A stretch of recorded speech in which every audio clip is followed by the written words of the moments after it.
Llegó aquí de 16 años en el año 1943. En bachillerato, los estudios que había comenzado en la costa, obviamente él vivió en Aracataca, Sucre, Cartagena, Bogotá, Nueva York, París. Bueno, eso ya es otra historia. Pero aquí en Zipaquirá hay una historia muy interesante del premio Nobel. Sus amigos del colegio, el profesor de literatura que le dijo que él era escritor, un profesor de educación física que es un héroe nacional, le permitía leer mientras los otros hacían ejercicio. En ese momento no sabía nada de Zipaquirá, muy poco de Cundinamarca, pero vaya que le marcó su vida. Tal vez los primeros escritos de periodismo, de prensa, y también una pequeña inclinación a lo que era el progresismo o el comunismo heredado de la Revolución Soviética.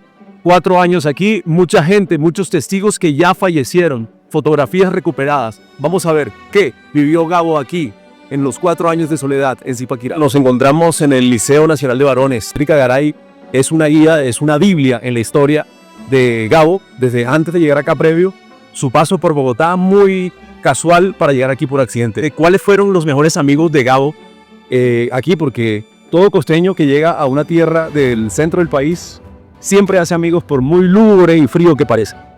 Cuando llegó a Zipaquirá, cuando llegó al Colegio Nacional de Varones, él llegó siendo caricaturista y escritor de boleros. Él escribía poemas, coplas y él cantaba boleros. Resulta que cuando él llegó acá se encontró con Carlos Julio Calderón Hermida, el profesor de literatura, y gracias a él sembró esa espinita, esa idea de que se centrara en la escritura.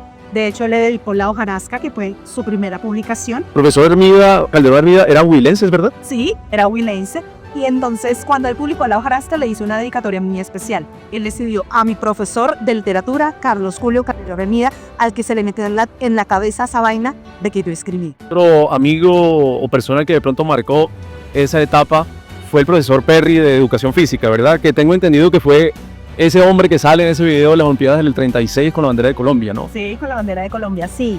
Él también, digamos que fue al inicio un tanto complicado, porque cuando llegó a Zipaquirá, digamos, los demás alumnos eran un tanto pues retraídos, era más dado, él era muy folclórico, entonces también le sembró esas ganas de la educación física, y el profesor también fue muy allegado a él, lo aconsejó muchísimo, y con ellos también hacían tanto de picardías porque se escapaban en las noches y se iban a jugar billar a la plaza principal de Zipaquirá. Todo esto con pinchería, con Riveritos, que era el portero del Liceo Nacional de Varones. ¿Quién queda vivo de esa época? Bueno, hay una amiga, Laurelia García Márquez Custo, vivía enfrente de este colegio. Cecilia se llamaba, y le decían la manquita. Ella de nacimiento tenía una discapacidad como tal, y él nos cuenta vivir para contarla que él, luego de muchos años, fue a visitarla. Ya vivía en Estados Unidos, y se reencontraron después de muchísimos años. Son amistades que él guardó para toda su vida. Hay mucha gente que se atribuye, yo estudié en Zipaquirá con Gabo, que no sé qué. Pero bueno, pues si lo vio, si compartió por lo menos una clase, una hora, pues igual fue un orgullo, ¿cierto? Esta es la Gaceta, ¿verdad? La Gaceta Literaria resulta que fue el primer proyecto periodístico de Gabo. Él se reunió con 13 compañeros de su salón y organizaron este primer proyecto periodístico. Pero era un tanto progresista. Comunista, por no decir otra cosa. Por decir otra cosa. Sí. Y antes de que saliera su primera publicación, el alcalde de Zipaquirá rompió todas las fotocopias y no permitió que se conocieran. Todo esto gracias al apoyo de Carlos Martín, que en ese entonces era el rector del liceo. Tanto que a él le costó la destitución. A él lo sacaron como tal del colegio por haber permitido este proyecto periodístico. Una partecita solamente de la historia de los 4 años de soledad.